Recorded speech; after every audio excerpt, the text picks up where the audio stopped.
Have you ever wondered about the people whose very existence challenges what we think is normal?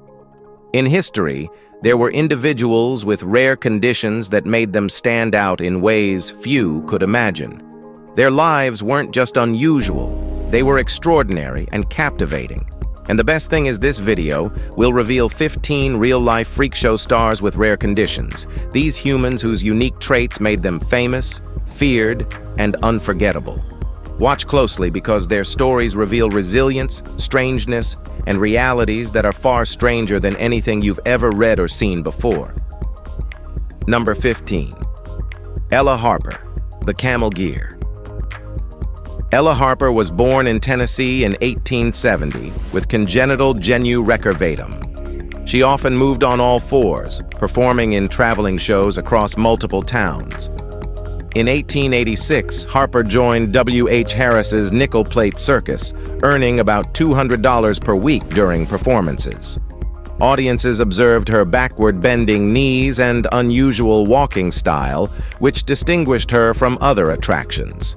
While touring, she visited cities in the southern United States, appearing in local fairs and sideshows.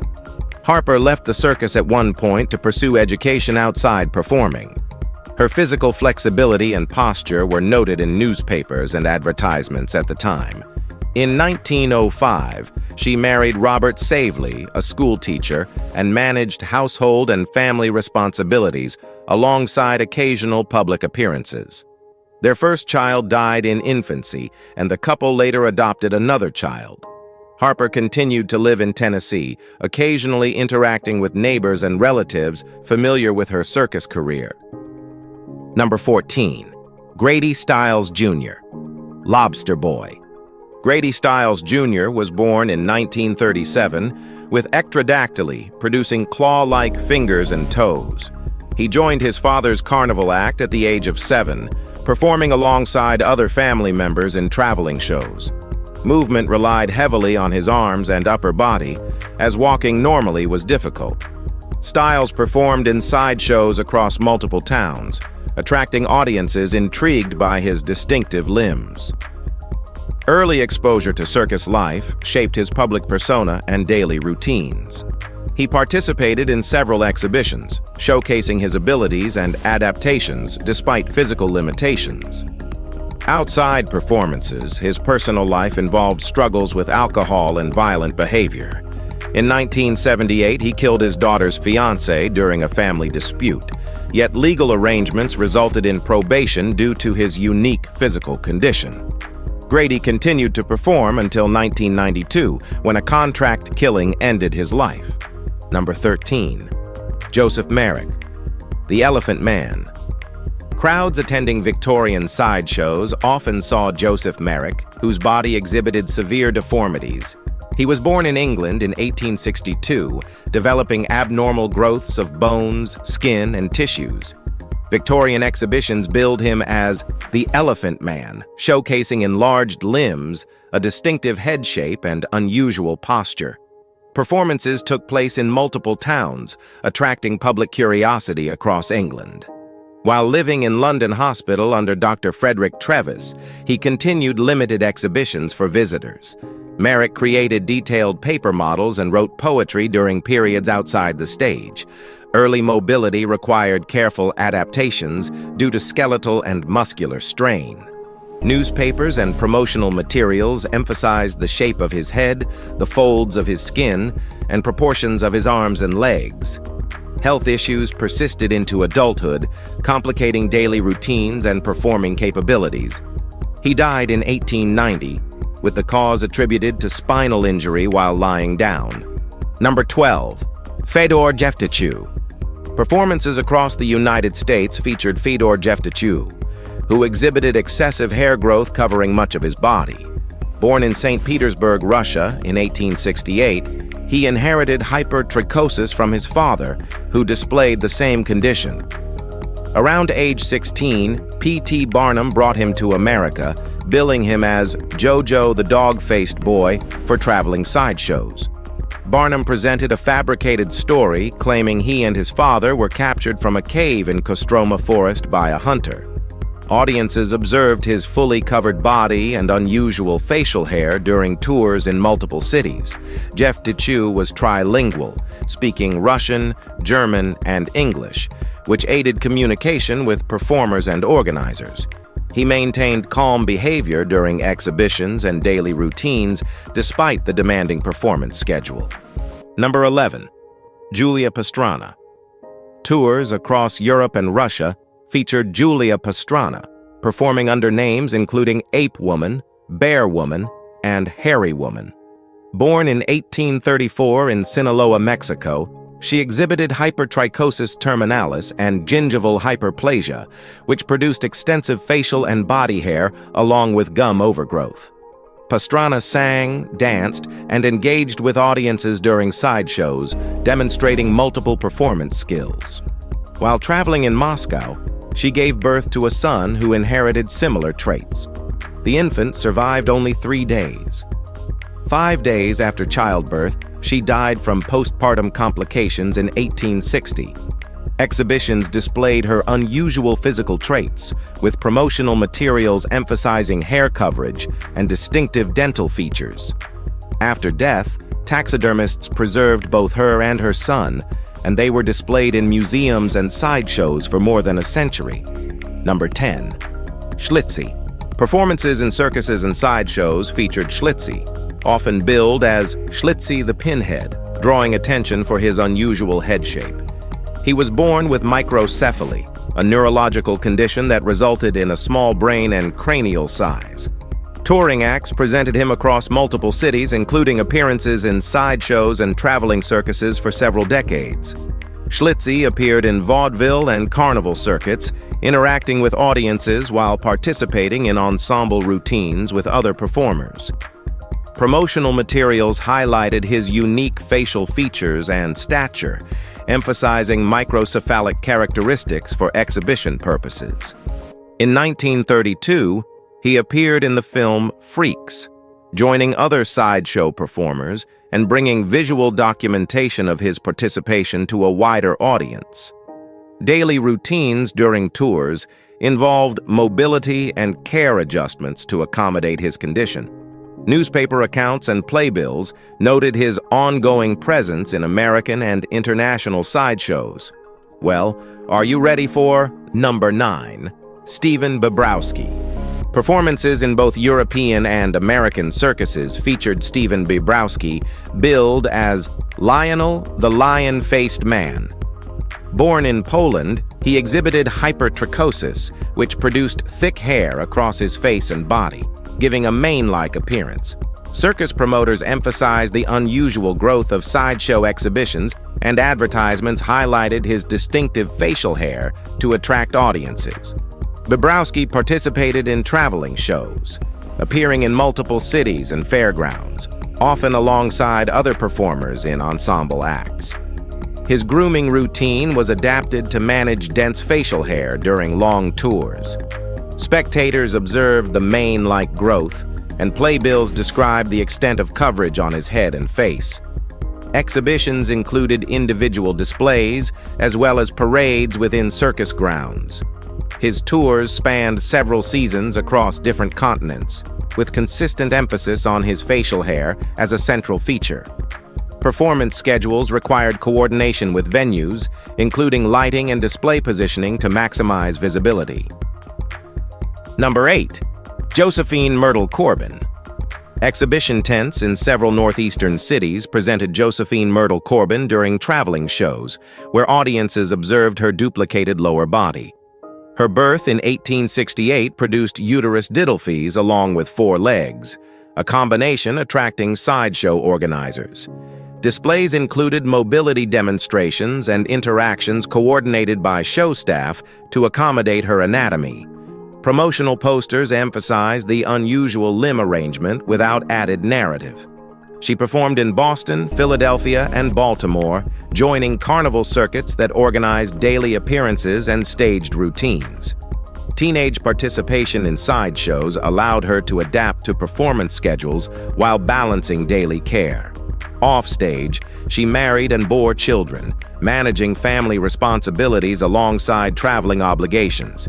Stage setups varied to allow visibility from multiple angles and included short presentations in fairgrounds and exhibition halls. Number 7. Annie Jones. Sideshow audiences encountered Annie Jones performing in circus tents and traveling exhibitions during the late 19th century. Born in the 1860s, she exhibited hirsutism, producing a thick beard that became central to her acts. Promotional materials highlighted her facial hair, emphasizing its prominence during performances in various towns. Her participation included interactions with spectators, singing, and staged routines coordinated by show organizers. Advertisements and posters in urban centers promoted her as a key attraction for traveling circuses.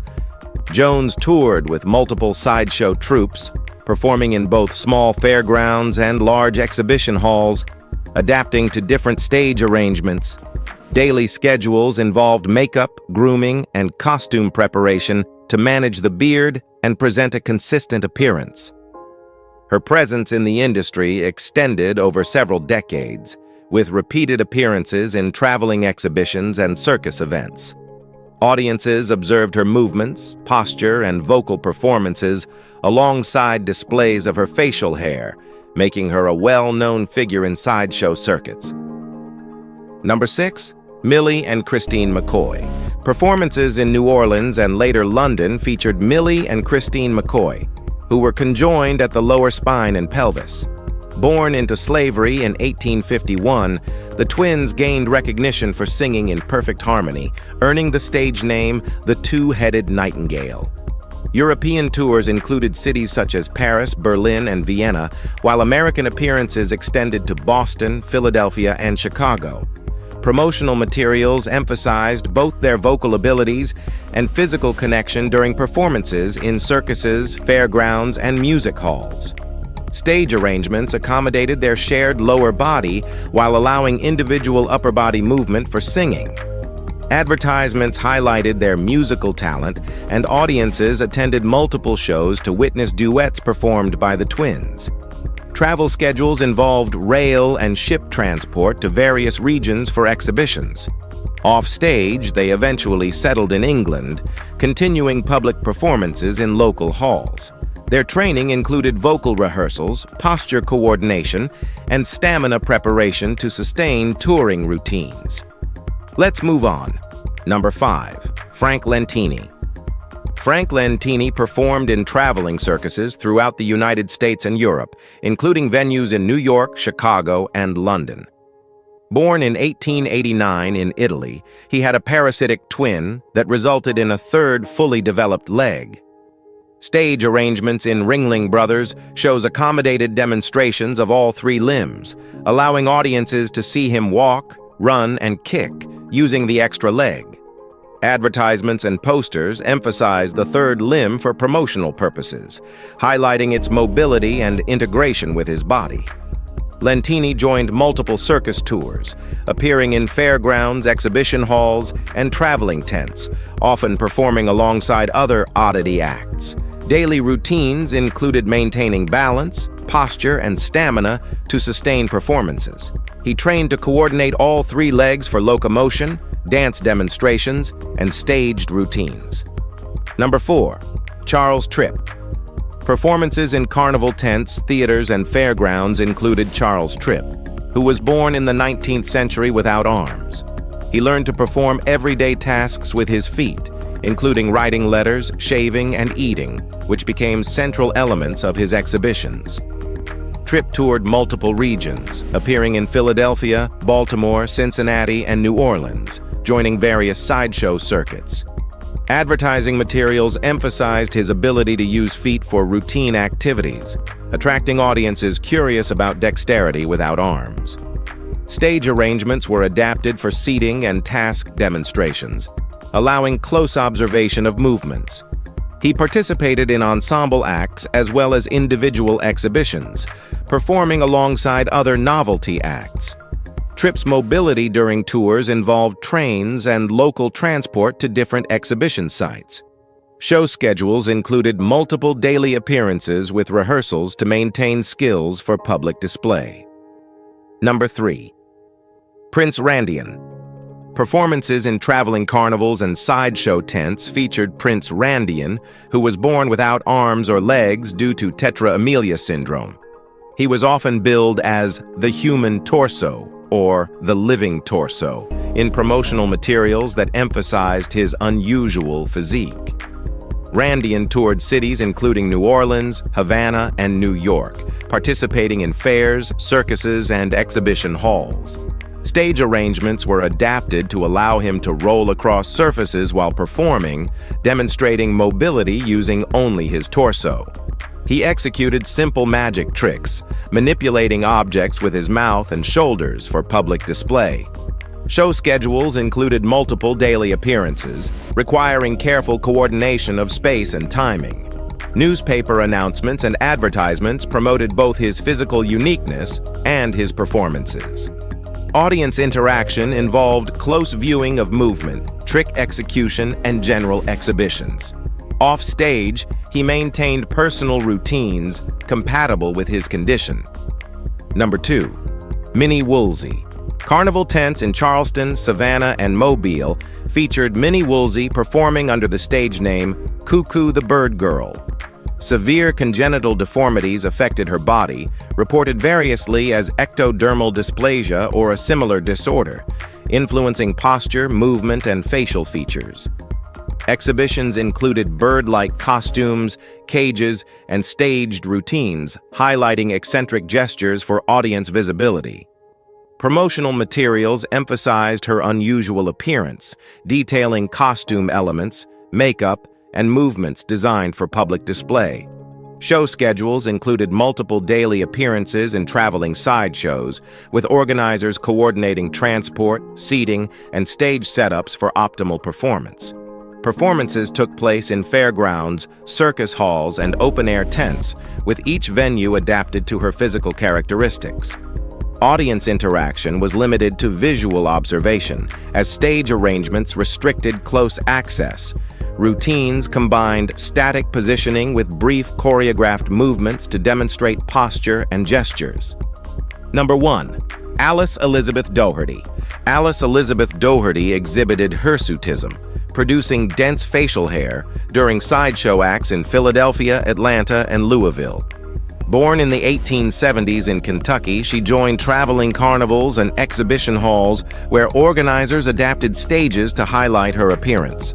Advertisements emphasized both her beard and her abilities in singing, speaking, and interacting with audiences. Performances included short musical routines, recitations, and demonstrations coordinated by sideshow staff to manage crowd access and visibility. Daily preparations involved grooming, costumes, and careful arrangement of stage props. Touring included a mix of urban theaters, fairgrounds, and carnival tents, with logistics planned for transport, lodging, and setup at each venue. Audience observation focused on facial hair, vocal performances, and posture during exhibitions. She appeared alongside other novelty acts, participating in group displays and individual demonstrations. Mobility during tours required coordination with circus managers, ensuring routines could continue uninterrupted. Show schedules often included multiple appearances per day in each city. Discover the remarkable lives of individuals whose rare conditions made them unforgettable in history's sideshows. Watch closely and share this video with friends who love uncovering unusual stories, then leave a comment with your impressions or questions about their extraordinary experiences. Hit subscribe to catch every new exploration of fascinating human tales and stay part of these journeys. Your likes, shares, and comments help bring attention to stories that might otherwise be overlooked, and we're genuinely grateful for your support.